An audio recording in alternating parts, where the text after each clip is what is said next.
तो बच्चा पार्टी, सबसे पहले तो पॉइंट नंबर 1 कि हमने लास्ट लेक्चर में एडमिशन ऑफ पार्टनर पूरा खत्म किया, उसके डिफरेंट डिफरेंट टाइप के क्वेश्चन किए, उसका पहले कॉन्सेप्ट सीखा, ट्रीटमेंट ऑफ गुडविल सीखा। और अगर तुमने वो लेक्चर प्रॉपर्ली अटेंड किया है तो तुम्हारे लिए रिटायरमेंट और ज्यादा ईजी हो जाता है। और मेरा दोनों कराने का रीजन ये है कि भाई कि तुमको ऐसा लगता रहेगा सर ऑप्शन में है तो हम क्या करेंगे भाई, एक ही करते हैं। But if you ask me, मैंने तुमको बताया था क्वेश्चन नंबर 2 और क्वेश्चन नंबर जो 3 है उसके ऑप्शन इंटरचेंजेबल है। तो ज्यादातर चांसेस है कि तुमको क्वेश्चन नंबर 2 में एडमिशन के अगेंस्ट में रिटायरमेंट पूछेगा। बट बोलते हैं ना, एक नसीब खराब होने का चांस, तुम्हारी हरकतें ऐसी है, किसी न किसी की तो बदुआ लगी होगी, तो कभी कुछ ऊपर नीचे ना हो जाए बोल के मैंने तुमको वापस से एडमिशन करवाया, समझा। और एडमिशन आ गया ना तो रिटायरमेंट डेथ और इजी लगता है। तो अब तुम्हारे लिए रिटायरमेंट काफी आसान है। अगर तुमने जो सम्स मैंने दिए वो प्रैक्टिस किए, पूरा लेक्चर अगर ध्यान से समझा है तो बहुत इजी हो जाएगा तुम्हारे लिए। तुम बोलोगे तो बहुत पपलू है, ठीक है। तो सुनो, सबसे पहले देखो हर, और मैंने तुमको ये भी बताया ये रिवीजन करने का भी एक लॉजिक होता है। देखो सबसे पहले तो पॉइंट नंबर 1 कि भाई जब रिटायरमेंट ऑफ पार्टनर होता है बेसिकली इसका मतलब तुमको पता होना चाहिए। तो भाई 3 पार्टनर्स थे, कितने पार्टनर थे? 3। उसमें से एक पार्टनर फर्म छोड़ के जा रहे हैं, रीजन कुछ भी हो सकता है, उम्र हो गया, कहीं और शिफ्ट हो रहा है, XYZ कुछ भी रीजन हो सकता है। बट अभी अपने को रीजन में नहीं घुसना है, ठीक है। अपने को शॉर्ट में ज्यादा से ज्यादा चीजें समझनी है।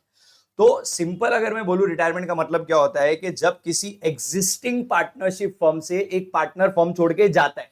एडमिशन में क्या होता था, एक पार्टनर बढ़ जाता था, ऐड करते थे अपन। यहाँ पे अपन क्या कर रहे हैं, एक पार्टनर को कम कर रहे हैं। This is called as retirement of partner. समझा कि नहीं समझा? जब एक पार्टनर फर्म छोड़ के जाता है उसको अपन क्या बोलते हैं, बिजनेस कंटिन्यू होने वाला है, बिजनेस को कुछ नहीं, बिजनेस कंटिन्यू होगा, वो खाली फर्म छोड़ के जा रहे हैं। तो ऑब्वियसली अगर सपोज हमारे एग्जांपल में सी फर्म छोड़ के चला गया तो इसको क्या बोलेंगे अपन, रिटायरमेंट ऑफ पार्टनर। तो सी कौन है, आउटगोइंग पार्टनर। सी को क्या बोलने का, आउटगोइंग पार्टनर बोल सकते हो, रिटायरिंग पार्टनर बोल सकते हो, दोनों चलेगा, ठीक है। और जो बच जाएंगे उनको हम बोलेंगे रिमेनिंग पार्टनर। जो बच जाएंगे उनको क्या बोलने का, रिमेनिंग पार्टनर। ये सब वर्ड्स याद रखना, आगे अपने को इंट्रीज में काम आएगा, ठीक है। अब देखो, जब सी फर्म छोड़ के जाएगा तो भाई वो कुछ चीजें डिमांड करेगा कि भाई देखो मैंने जब फर्म में आया था मैंने कैपिटल लगाया था, तो आज की तारीख में जो भी कैपिटल बनता है वो मुझे वापस चाहिए। तो सबसे पहले आउटगोइंग पार्टनर क्या डिमांड करेगा, अपना कैपिटल। दूसरा वो क्या डिमांड करेगा कि भाई देखो हम इतने साल से फर्म चला रहे थे, से फॉर एग्जांपल इन्होंने 4-5 साल साथ में मिलकर फर्म चलाया और मार्केट में अच्छा खासा रेपुटेशन बना लिया। रेपुटेशन बना लिया मतलब इनका मार्केट में क्या है, ये गुडविल बनाने में मेहनत किसने किया, तीनों ने मेहनत किया। समझ में आ रहा है? ओ भाई ख्यालों से बाहर आओ, ठीक है। तो फिर से बोलना, गुडविल बनाने में मेहनत किसने किया, ए बी सी, और तीनों ने मेहनत किया। लेकिन अगर सी फर्म छोड़ के चला गया तो उस गुडविल का बेनिफिट सिर्फ किसको मिलेगा, सी ए और बी को मिलेगा। तो ये डैश थोड़ी ना है ऐसी मेहनत करके छोड़ के चला जाएगा। तो ये क्या बोलेगा, देखो गुडविल बनाने में मेरा भी मेहनत था, तो जरा गुडविल का वैल्यूएशन करते हैं। और गुडविल में जो भी गुडविल आता है, से फॉर एग्जांपल पूरे फर्म का गुडविल 3 लाख आता है and they are equal partner, 1:1:1 का रेशो है। तो मेरे को एक चीज बताओ, आउटगोइंग पार्टनर पूरा 3 लाख डिमांड करेगा या 1 लाख डिमांड करेगा? भाई पूरे फर्म का गुडविल 3 लाख है तो उसका हिस्सा कितना बनता है, 1 लाख। तो वो क्या बोलेगा, भाई मेरे को गुडविल में से भी शेयर दो। पॉइंट समझ रहा है? अच्छा, नॉट ओनली दैट, भाई पहले का कुछ रिजर्व अपन ने बचा के रखा रहेगा जिसको अपन अनडिस्ट्रीब्यूटेड प्रॉफिट बोलते हैं, बराबर ना। रिजर्व हो गया, जनरल रिजर्व हो गया, रिजर्व फंड हो गया, वर्कमैन कंपनसेशन फंड हो गया, प्रॉफिट एंड लॉस अकाउंट हो गया।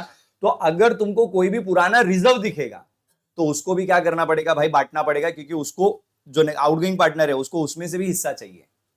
तो क्या क्या डिमांड करा, फिर से बोलना, कैपिटल डिमांड किया, गुडविल का पैसा डिमांड किया, और क्या डिमांड किया, अगर कोई अनडिस्ट्रीब्यूटेड प्रॉफिट है, प्रॉफिट के साथ साथ अगर कोई लॉस है तो वो भी अपन उसके सर पे डालेंगे। पहले का कोई लॉस है जो अभी तक बांटा नहीं है वो भी उसको देंगे। अच्छा, फिर उसके बाद वो क्या बोलेगा, देखो हमने असेट्स वगैरह बहुत पहले खरीदा था, आज की तारीख में उसकी वैल्यू चेंज हो गई रहेगी तो उसमें भी तो प्रॉफिट लॉस हो सकता है। तो वो क्या बोलेगा, सारे असेट्स लाइबिलिटी का रीवैल्यूएशन करो और उन असेट्स लाइबिलिटी के रीवैल्यूएशन पे जो प्रॉफिट लॉस आता है मेरे को उसमें से भी हिस्सा दो। तो ऐसा पूरा कॉन्सेप्चुअली याद रखो कि भाई जब पार्टनर जाएगा इतना ऐसे ही नहीं कि जा चल चल निकल जा, ऐसा नहीं। तो अपने को ये सारी चीजें देखनी पड़ेंगी। अच्छा, एक और चीज याद रखना कि ये चीज मैं कई बार रिपीट कर चुका हूँ, वापस रिपीट करता हूँ, ध्यान से सुनना। जब भी आपको पार्टनर को कुछ देना है ना, अलग अलग कैश नहीं देने का। मतलब ऐसा नहीं कि ये ले तेरा कैपिटल, ये ले तेरा गुडविल, ऐसा नहीं करने का। सारा चीज उठा के उसके कैपिटल में डाल देने का। मतलब जो भी मुझे उसको गुडविल देना है मैं किधर डालूंगा, उसके, मुझे जो भी उसको अनडिस्ट्रीब्यूटेड प्रॉफिट लॉस जो भी देना है वो किधर डालूंगा, उसके कैपिटल में। रीवैल्यूएशन का प्रॉफिट लॉस भी किधर डालूंगा, कैपिटल में। फाइनली जो कैपिटल उसका आएगा उतना मैं उसको पे करूंगा। पॉइंट समझा? अलग अलग नहीं है, सब चीज पहले कैपिटल में डालो फिर पेमेंट करो। मेरे को बताओ यहां तक का सारी चीजें क्लियर है, ठीक है। तो चैप्टर सीखने के लिए कुछ इंपॉर्टेंट चीजें हैं। सबसे पहले आपको 2 चीजें सीखनी पड़ेगी। एक तो how to calculate new PSR। भाई पहले रेशियो था 1:1:1, एक पार्टनर चला गया तो न्यू रेशियो क्या होगा, ये सीखना पड़ेगा। दूसरा एक और चीज सीखना पड़ेगा आपको, that is gaining ratio. What is this gaining ratio, इसका कॉन्सेप्ट पहले समझ लो। जस्ट इमेजिन करो ए, बी और सी तीन पार्टनर थे and they were equal partner. तो इनका रेशियो था 1:1:1, इक्वल रेशियो है। एंड से फॉर एग्जांपल बिजनेस में 6 रुपए का प्रॉफिट हुआ, तो मुझे बताओ ए को कितना मिलेगा, इसको भी दो। इनका अभी एक पार्टनर चला गया और वापस से 6 रुपए का प्रॉफिट हुआ एंड वापस से इनका रेशियो 1:1 है, तो मेरे को बताओ इसको 3 रुपया मिलेगा, इसको 3 रुपया मिलेगा। तो मेरे को बताओ सी के जाने की वजह से ए और बी सैक्रिफाइस करने के उनको गेन हो रहा है। एडमिशन में उनको सैक्रिफाइस करना पड़ता था, पहले 2 थे 3 आ गए, यहाँ पे 3 थे 1 चला गया, तो अभी खाना ज्यादा मिलेगा। एक प्लेट में 3 लोग खाना खा रहे थे ना, 1 चला गया तो 2 लोग को ज्यादा थोड़ा खाने को मिलेगा, हाँ या ना। तो इसको कितना ज्यादा मिला, 1, इसको कितना ज्यादा मिला, 1। तो जिस रेशो में इन लोग गेन करते हैं उस रेशो को गेनिंग रेशो बोलते हैं। क्या बोलते हैं उसको, गेनिंग रेशो। अच्छा गेनिंग रेशो मैंने कैसे निकाला, ये मेरा ओल्ड डिस्ट्रीब्यूशन है, मेरा न्यू डिस्ट्रीब्यूशन है। तो मैंने क्या किया बेटा, मैंने न्यू में से ओल्ड को माइनस किया, new share minus old share. Sacrificing का फॉर्मूला उल्टा था, ओल्ड माइनस न्यू। ये ऑब्जेक्टिव में आ सकता है, ध्यान रखने का। तुमको दे देगा old minus new is equal to what, new minus old is equal to what. समझा ना, फिर से बोलना। गेनिंग रेशियो का फॉर्मूला क्या है, न्यू शेयर माइनस, याद रहेगा। वेरेस सैक्रिफाइस रेशियो जो अपन ने पिछले चैप्टर में सीखा था, उसका फॉर्मूला क्या था, ओल्ड माइनस न्यू। पहले मुझे बताओ यहां तक की सारी चीजें क्लियर है, ठीक है। अच्छा अभी यहाँ पे एक इंटरेस्टिंग चीज क्या है मालूम है, इसका न्यू पीएसआर निकालना ना बहुत पॉपुलर है, बहुत ज्यादा पॉपुलर है। देखो ए, बी और सी 3 पार्टनर है और इनका रेशियो है 3:2:1। सिर्फ क्या करना है मालूम है, जो पार्टनर जा रहा है उसको हटा दो। सपोज सी जा रहा है, सी को हटा दो, क्या बचा, यही तुम्हारा न्यू रेशियो है। समझा कि नहीं समझा। अच्छा सपोज हमेशा सी जाएगा, ऐसा जरूरी तो नहीं है कि लास्ट में चलो उसको निकाल देते, नहीं, कभी बीच वाला चला गया तो रेशियो क्या बनेगा, 3:1। अच्छा सपोज ए चला गया तो मेरे को बताओ न्यू रेशियो के लिए, तो इसमें उधर तो फिर भी मैंने एक शॉर्टकट, इधर शॉर्टकट की भी जरूरत नहीं है, एकदम पपलू है। जो पार्टनर क्या उसको हटाओ, जो बच गया वही तुम्हारा क्या है, न्यू पीएसआर। पहले बताओ how to calculate new PSR, ये समझा क्या। अच्छा अब देखो मैंने तुमको गेनिंग रेशियो का फॉर्मूला तो बता दिया, बट हर सम में ना तुमको गेनिंग रेशियो निकालने का जरूरत ही नहीं है। रीजन समझाता हूं। गेनिंग रेशियो कब निकालने का मालूम है, जब तुमको क्वेश्चन में ओल्ड पीएसआर के साथ साथ न्यू पीएसआर पहले से ही मेंशन रहेगा। मतलब क्वेश्चन में ओल्ड भी देगा और न्यू भी देगा। क्या बोल रहा हूं, क्वेश्चन में क्या देगा, ओल्ड भी देगा और न्यू भी देगा। मतलब एग्जांपल के तौर पे तुमको ओल्ड पीएसआर दिया है 5:3:2 और तुम्हारा न्यू रेशियो तुमको बोल दिया है 1:1 और सपोज ए, बी और सी थे। तो अगर देखो तुम थोड़ा खुद का लॉजिक लगाओ, अगर सी हट गया तो हमारे हिसाब से शेयर क्या आना चाहिए था, बट इनका शेयर इन्होंने क्या बोला है, 1:1 बोला है। समझ में आ रहा है। तो बेसिकली ये हमारे लॉजिक में नहीं बैठ रहा है, ये इन्होंने पहले से मेंशन किया है। तो जब ऐसा मेंशन करेंगे ना तो ही अपने को गेनिंग रेशियो निकालने का जरूरत है, अदरवाइज अपने को गेनिंग रेशियो निकालने की जरूरत नहीं है। अच्छा तुम बोलोगे सर अगर मतलब ये नहीं दिया है तो गेनिंग रेशियो कैसे निकालेंगे। तो बच्चा उसका है, मैंने सिंपल शॉर्टकट क्या बोला था, आप क्या करो, जो पार्टनर क्या उसको हटा दो, तो तुम्हारा न्यू रेशियो क्या है, वही तुम्हारा गेनिंग रेशियो है।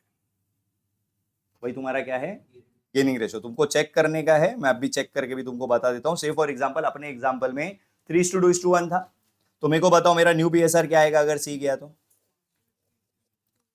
3:2 आ जाएगा। अच्छा तुम अभी जरा अगर गेनिंग रेशियो निकालने को जाओगे तो गेनिंग का फॉर्मूला क्या है, न्यू माइनस, अच्छा गेन होगा किसको, ऑल पार्टनर के रिमेनिंग पार्टनर, मतलब ए को। और तो मेरे को बताओ ए का न्यू शेयर क्या है, 3/5 माइनस ए का ओल्ड शेयर क्या था, 3/6। सेम वे में बी का न्यू शेयर क्या है,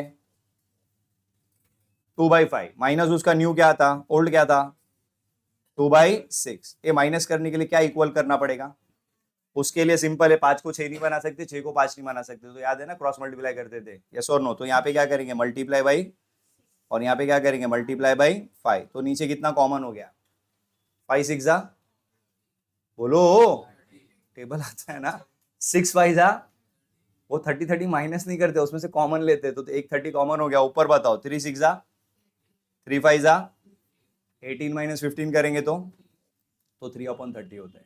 सेम वे में यहाँ पे भी करो, 6 से मल्टीप्लाई और यहाँ पे 5 से मल्टीप्लाई, तो नीचे 30 कॉमन हो गया, ऊपर बताओ 2 6 2 5 12 माइनस 10 क्या रेशो आया, और अपना न्यू रेशो हमने भी क्या निकाला था 3:2।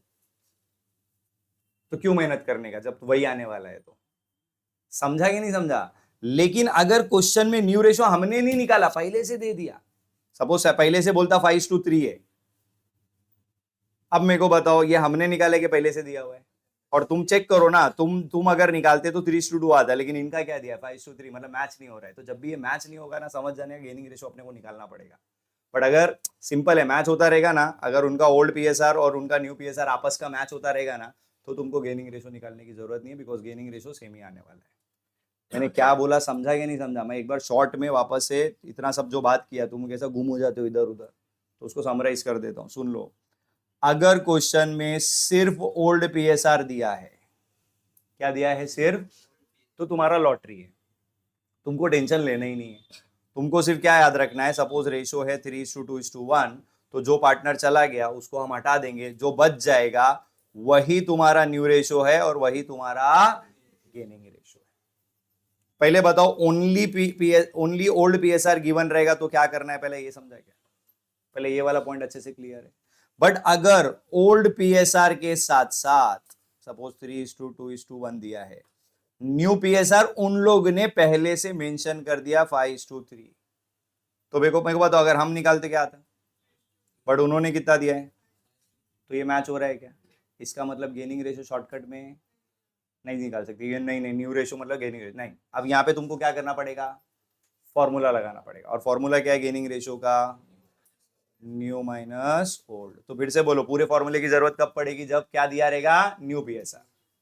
फिर से बोलना, पूरे फॉर्मूले की जरूरत कब पड़ेगी, जब क्या दिया रहेगा न्यू पीएसआर। न्यू पीएसआर नहीं दिया तो लॉटरी है। पहले बताओ ये सारी चीजें अच्छे से क्लियर है, कोई डाउट है इसमें, ठीक है। चलो अब वापस से आते हैं नेक्स्ट पॉइंट की तरफ, और देखो ये पूरे कॉन्सेप्ट में मैंने जो भी बात किया, सबसे इंपॉर्टेंट ये गुडविल बनता है।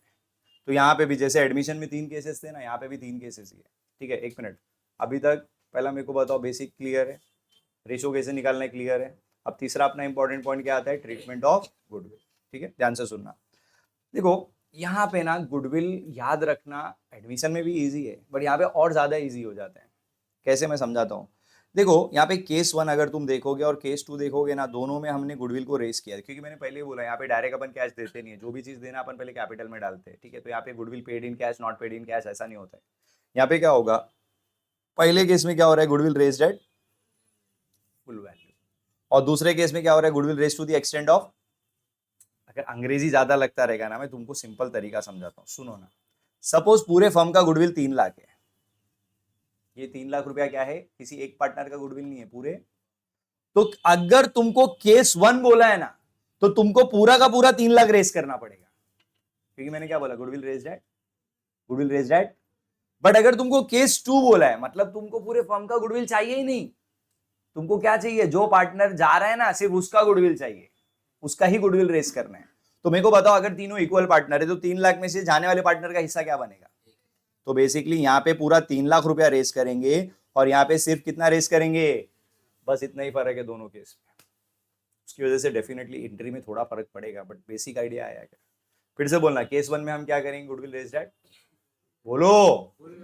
और केस 2 में हम क्या करेंगे, गुडविल को रेस करेंगे, बट फुल वैल्यू क्या, आउटगोइंग पार्टनर का, सिर्फ आउटगोइंग पार्टनर का शेयर ऑफ गुडविल रेस करेंगे। ये वाला पॉइंट अच्छे से क्लियर है। देखो तुम अगर ये चीज दिमाग में बिठाओगे ना, एंट्री तुमको अपने आप याद रहेगी। कैसे समझाता हूँ, मेरे को बताओ, हम गुड्डू को रेस कर रहे, तो मैंने रूल क्या बोला था, जब भी गुडविल रेस होता है गुड्डू को डेबिट कर देने का। गुड्डू को क्या करने का। अच्छा मेरे को एक चीज बताओ, तुमने एक पार्टनर का गुडविल रेस किया कि पूरे फर्म का, तो बेनिफिट एक को दोगे या सबको दोगे, यानी कि टू ऑल पार्टनर, मतलब ए बी सी तीनों को मिलेगा बेनिफिट। ये समझा कि नहीं। और कौन से रेशो में बांटेंगे, जब भी तुम ऑल पार्टनर का बात करोगे तो ऑल कब है, बिफोर रिटायरमेंट है ना, तो बेनिफिट सबको ही देना पड़ेगा। जब भी ऑल पार्टनर आएंगे always use the old PSR. मेरे को बताओ ये वाला पॉइंट क्लियर है। अच्छा केस 2 में भी गुड्डू डेबिट होगा, बिकॉज रेस कर रहे हैं, तो रेस के टाइम पे तो गुड्डू डेबिट ही होता है। लेकिन इस बार मेरे को एक चीज बताओ, तुमने पूरे फर्म का गुडविल रेस किया, सिर्फ आउटगोइंग का बेनिफिट सबको देंगे, सिर्फ आउटगोइंग को, तो इसके लिए सिर्फ आउटगोइंग पार्टनर, और आउटगोइंग बोले तो एक ही है, तो बांटने इतने का जरूरत नहीं है, सिर्फ उसका नाम आ जाएगा।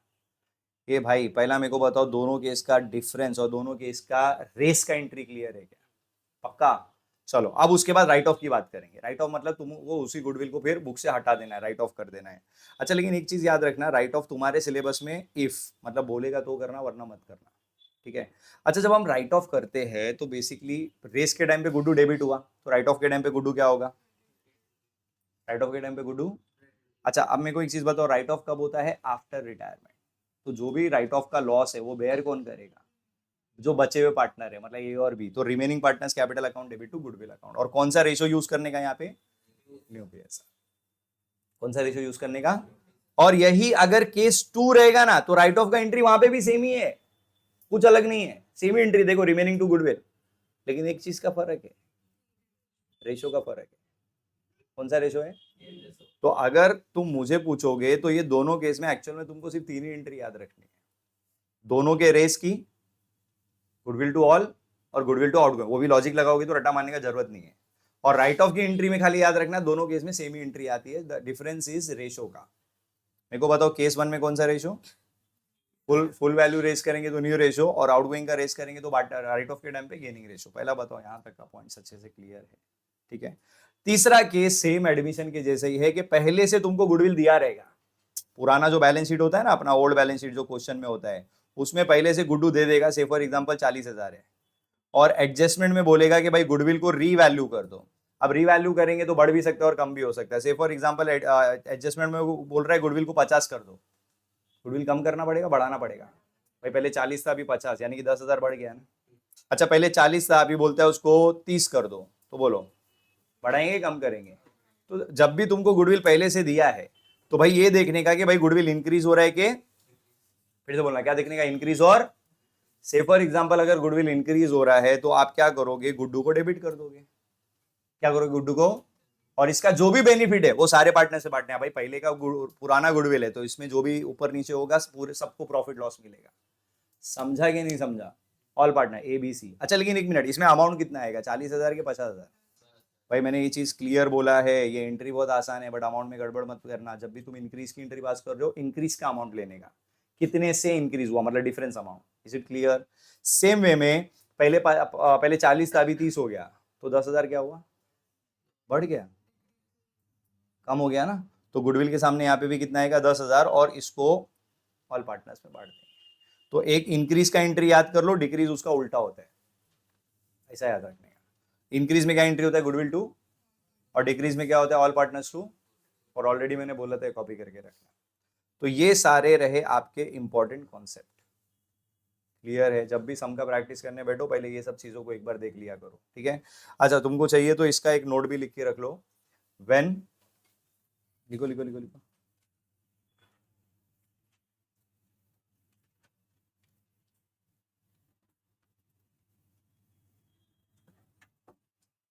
न्यू पीएसआर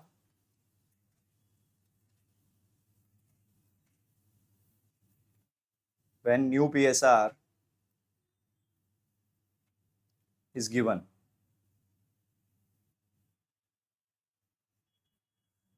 सो उसके नीचे फॉर्मूला लिखो, gaining ratio is equal to new PSR minus old PSR. मतलब फॉर्मूले का यूज कब करना है? जब आपको न्यू पीएसआर दिया होगा। याद रहेगा ये चीज? ये लिखने का है, gaining ratio is equal to new PSR minus old PSR.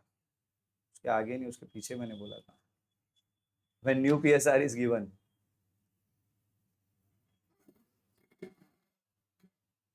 लिखा क्या? ठीक है। और अगर न्यू पीएसआर नहीं देगा तब तो कोई टेंशन लेना ही नहीं है। क्यों? रेशो जो भी रहेगा 3:1। अगर ये चला गया तो न्यू रेशो भी 3:1 है, और गेनिंग रेशो भी क्या है? 3:। दिमाग सिर्फ कब लगाना? जब न्यू रेशो दिया रहेगा तब। क्लियर है? डन।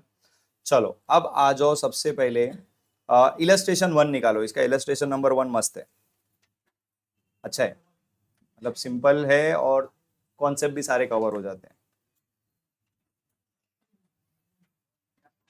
Page number 172।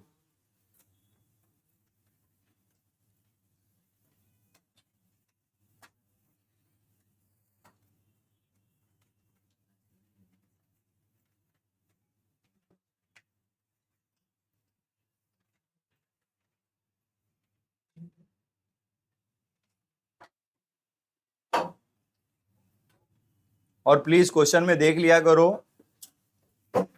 कि आपको रीवैल्यूएशन वर्ड यूज करना है कि प्रॉफिट एंड लॉस एडजस्टमेंट, दोनों सेम ही होता है वैसे, बट क्वेश्चन में जो वर्ड यूज करेगा आप भी सेम यूज करना।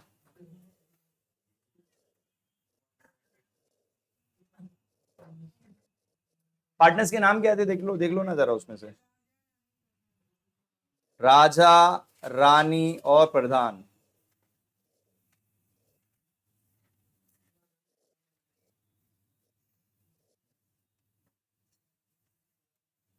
सब में कैश अकाउंट है, बैंक अकाउंट है, देखो।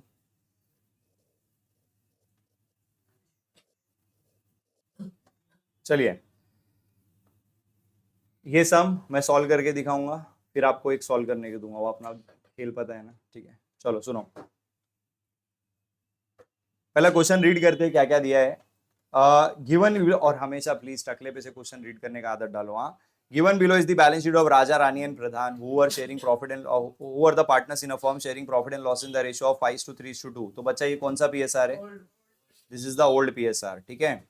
फिर आगे बोलता है कि उनका मस्त एक कड़क बैलेंस शीट दिया हुआ है, उसके नीचे पिंकी पिंकी लाइन में क्या दिया है? On April 2018 Pradhan retired, Raja Rani ने मिलकर प्रधान को रिटायर कर डाला। और लास्ट में जाके देखने का, प्लीज क्वेश्चन में रीड किया करो एग्जैक्टली हमको प्रिपेयर करने क्या बोला है। तो prepare profit and loss adjustment account, partners capital account and balance sheet of the new firm. तीन चीज बोला है और अपने प्यारे से दो वर्किंग नोट जो हम हमेशा करते हैं, ठीक है। चलिए शुरू करेंगे। परंपरा के अनुगत मैंने क्या बोला था, पहले हम क्या करते हैं, अपने कैपिटल का बैलेंस लिखते हैं। तो जल्दी बताओ, कैपिटल का बैलेंस डेबिट में जाता है क्रेडिट में जाता है? तो कैपिटल के क्रेडिट में जाके वी विल राइट बाय बाल बीडी। देख के बताओ, क्वेश्चन सबके सामने होना चाहिए। और कितना? और 33,200, तीनों का कैपिटल लिख दिया। उसके अलावा कैश में भी पहले से बैलेंस दिया हुआ है ना, देख लो कितना है कैश का बैलेंस, कितना है। एंड याद रखना, कोई भी असेट अगर होता है तो उसका ओपनिंग बैलेंस डेबिट में आता है। कितना बोला? 7,600। यहां तक का पॉइंट क्लियर है भाई, ठीक है। अच्छा, उसके बाद मैंने क्या बोला था, अगर कोई रिजर्व है तो उसको पार्टनर्स में बांट देने का। तो ढूंढो यहाँ पे कोई रिजर्व है क्या? बेटा रिजर्व फंड है ना 15,000। और कभी भी याद रखना, ये रिजर्व पुराने पार्टनर्स में बटेगा। पुराने मतलब कौन? राजा, रानी और इस बैलेंस शीट में जितने पार्टनर है सब में बटेगा, ये याद रखना। बैलेंस शीट में जितने पार्टनर है सब में बटेगा। तो मुझे बताओ, reserve fund was given on the liability side, तो हम क्रेडिट में बांटेंगे बाय रिजर्व फंड अकाउंट। 15,000 है, सारे पार्टनर्स में बांटना है। कौन से रेशो में? उनके ओल्ड रेशो में। याद रखना, एडमिशन में 2 में बटता था, रिटायरमेंट और डेथ में तीनों में बटेगा, ठीक है। देखो ऊपर रेशो के हिसाब से बांटो। 7,500, फिर 4,500, पक्का ना? ओके, रिजर्व बढ़ गया। और कुछ बचा है क्या रिजर्व रिजर्व के अलावा बांटने के लिए? नहीं। अब नीचे आ जाओ एडजस्टमेंट पे। अब एडजस्टमेंट में देखोगे तो पहला एडजस्टमेंट ही अपने गुड्डू के बारे में, प्लीज कॉपी मत करो, पहला सम है, मैं दूंगा मौका, टेंशन मत लो। क्या बोलता है? Goodwill of the firm will be raised in the books. एक मिनट, किसी पार्टनर का गुडविल रेज करने बोल रहा है कि फर्म का गुडविल? देखो तुम एंट्रीज याद तो कर लोगे, बट ये स्टेटमेंट पढ़ के आइडेंटिफाई करने को भी आना चाहिए, केस 1 है 2 है, ठीक है। तो मेरे को एक चीज बताओ, पूरे फर्म का गुडविल बोला है, मतलब ये केस नंबर क्या है? Case number 1। तो केस 1 में रेस की एंट्री क्या मैंने बताई थी, जरा याद करो। गुडविल अकाउंट डेबिट होगा और फर्म का गुडविल है, यानी कि ऑल पार्टनर। ऑल पार्टनर मतलब राजा, रानी और प्रधान तीनों में बटेगा। और कौन से रेशो में बटेगा? तो मेरे को बताओ, गुड्डू कितना है? 20,000 है ना। और रेशो क्या था? 5:3:2। तो जरा बांटो जरा 5:3:2 में। 10,000, 6,000 और 4,000। अच्छा, ये रेस की एंट्री है, राइट ऑफ कंपलसरी है कि बोलेगा तो? जरा देखो, राइट ऑफ बोला है। और जिनको गुडविल का एंट्री नहीं याद रहेगा, फिलहाल सामने रखो। हाँ, गुडविल का एंट्री ऐसा खाली हाँ अच्छा लग रहा है ऐसा मत सोचो, याद करो ऐसे। मेरे को बताओ, राइट ऑफ बोला है क्या क्वेश्चन में? नहीं बोला है। अच्छा एक मिनट, कुछ मासूम बच्चे क्या करते हैं, सर यहाँ पे राइट ऑफ बोला है। एक कॉमन मिस्टेक बता रहा हूँ, कुछ मासूम बच्चे ना खाली राइट ऑफ। बेटा वो राइट ऑफ क्या, गुडविल राइट ऑफ नहीं कर रहा है। क्या राइट ऑफ है वो? तो प्लीज उस चीज का ध्यान रखना, गुडविल राइट ऑफ बोलेगा तो ही करना। चलो अब मुझे बताओ, इसकी अगर मैं पोस्टिंग करूं तो गुड्डू को क्या करना है, जल्दी बोलो। तो डायरेक्ट अपन 20 भी दिखा देंगे, चलेगा, रफ है ना। गुड्डू को डेबिट कर दिया, और पार्टनर्स को हम क्या करेंगे, तो पार्टनर्स के क्रेडिट में जाके क्या लिखेंगे बाय, एक GW नहीं पूरा लिखने का है एग्जाम में, गुडविल अकाउंट कितना बोलो, 10,000, 6,000 और 4,000। भाई गुड्डू समझ में आ गया, ठीक है। अगेन एंट्री याद है, आराम से कर लोगे। ये बाकी सब वही एसेट बढ़ता है कम होता है वो तुमको बहुत अच्छे से आता है, फिर भी ये सब मैं पूरा करवा के दे रहा हूँ। Stock reduce by, furniture by, depth machinery by, ये तीनों आइटम को अपने को क्या करना है, रिड्यूस करना है, कम करना है, ठीक है। तो चलो एक एक करके बात करते हैं। पहले जाके पुराने बैलेंस शीट से स्टॉक को ढूंढो, 17,000, इसमें से कितना रिड्यूस करना है अपने को, रिडक्शन भी लिख देंगे, डिक्रीज लिख देंगे, चलेगा। कितना, 1750, माइनस करके बताओ क्या बचेगा, 15,750। उसके बाद दूसरा कौन सा आइटम कम करना था, फर्नीचर, ढूंढो फर्नीचर, 5,000 है, इसमें से कितना कम करना है। और फिक्स्ड एसेट में यू कैन राइट डेप्रिसिएशन 5%, मतलब कितना होता है, 250 होता है बेटा, डोंट गेट एक्साइटेड, ठीक है। 4750 होता है कभी कदार, सुबह सुबह, है ना। ये फर्नीचर के बाद नेक्स्ट क्या है, मशू कितना है, मशू 30 है, कितना परसेंट डेप्री है, 11% कितना होगा,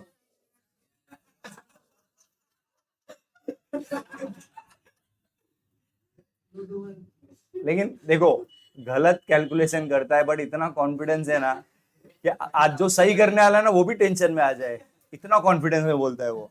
ये माइनस करो कितना बचेगा, 26,700। तो सुनिए ना, इन तीनों में एसेट की वैल्यू गिर रही है, और एसेट की वैल्यू गिरती है तो प्रॉफिट है कि प्रॉफिट है, और लॉस हुआ तो अपन कहाँ दिखाते हैं, P&L एडजस्टमेंट के यानी कि रीवैल्यूएशन के डेबिट साइड पे। क्या क्या कम हुआ, स्टॉक अकाउंट, और क्या कम हुआ, और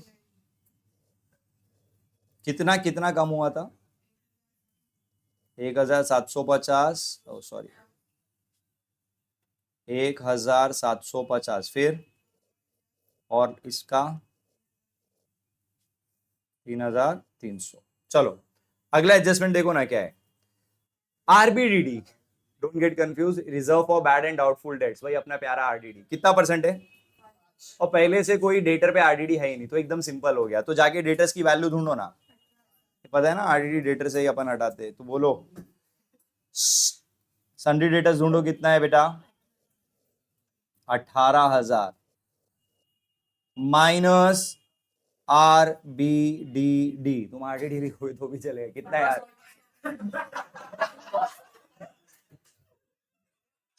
सुनना, तू है ना दूसरे का सुन के मत बोल, चलो बस बस 17,100, आंसर कैसे आए, क्लियर है, ठीक है।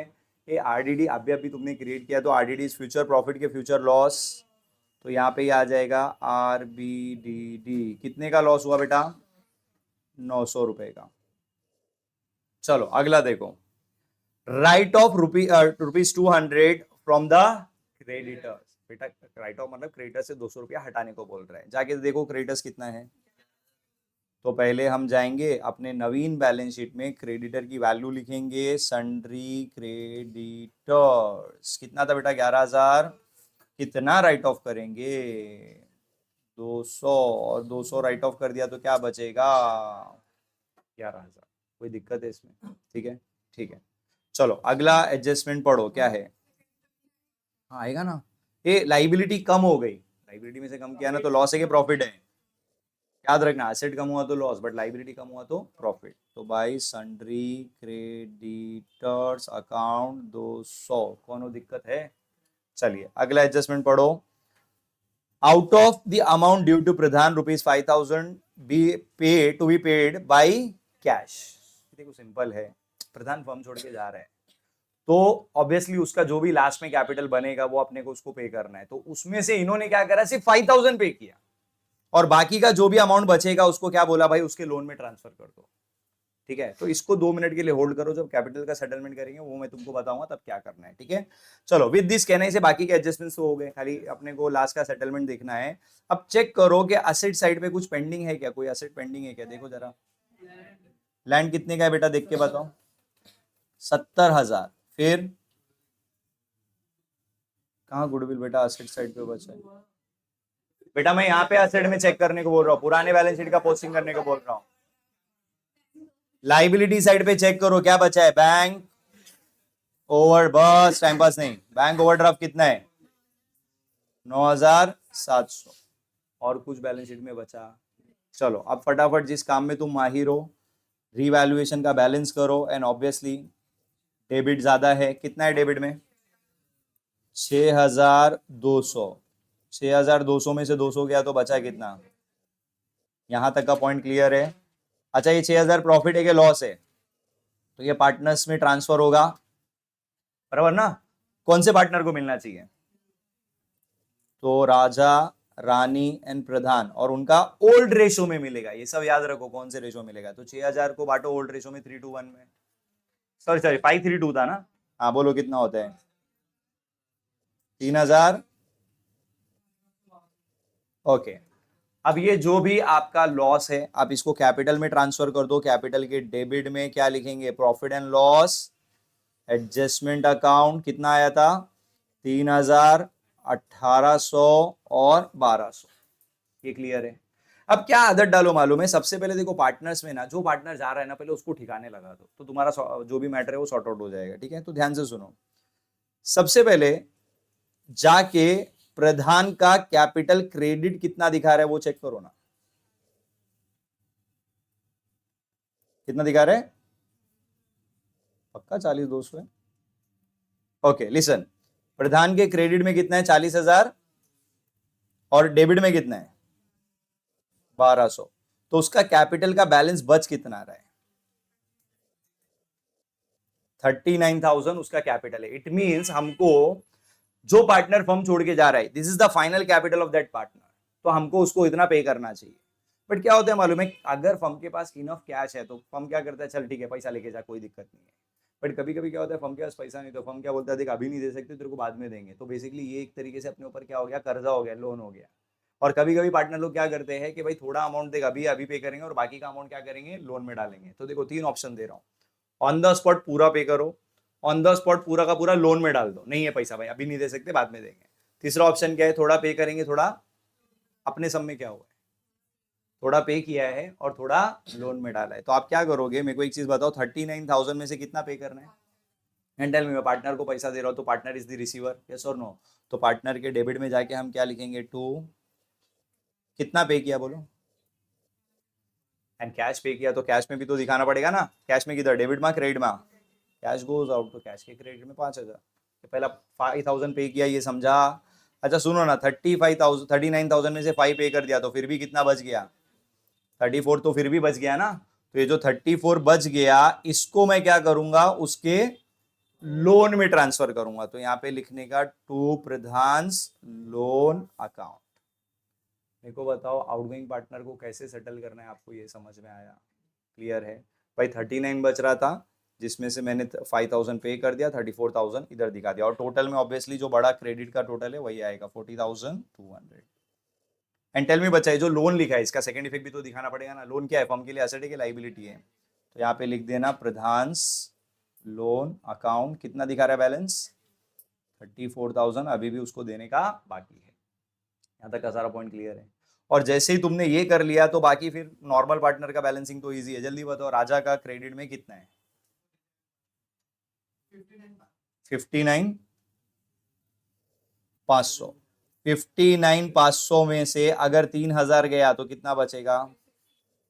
56,500। रानी का क्रेडिट में देखो जरा, 47,500। 47,500 में से 1,800 हटाओ, क्या बचेगा? 45,000। पक्का ना? अच्छा सुनो ना, ये जो बैलेंस बच गया, ठीक है, ये कौन से पार्टनर का कैपिटल? राजा और रानी। एक मिनट, ये क्या फर्म छोड़ के जा रहे हैं, तो ना तो अपने को पे करने का जरूरत है ना तो इनको लोन में ट्रांसफर करने का जरूरत है। तो इनके सामने आप क्या लिखोगे, टू बाल CD।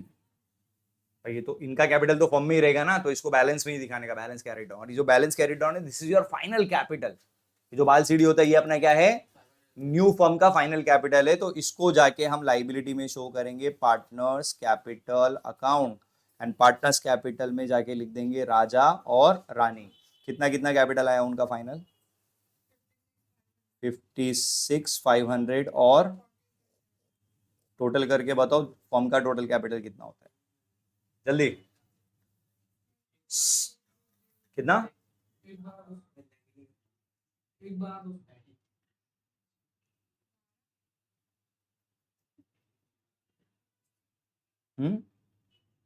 जल्दी निकाल के दो यार, क्या सोचते हो तुम लोग।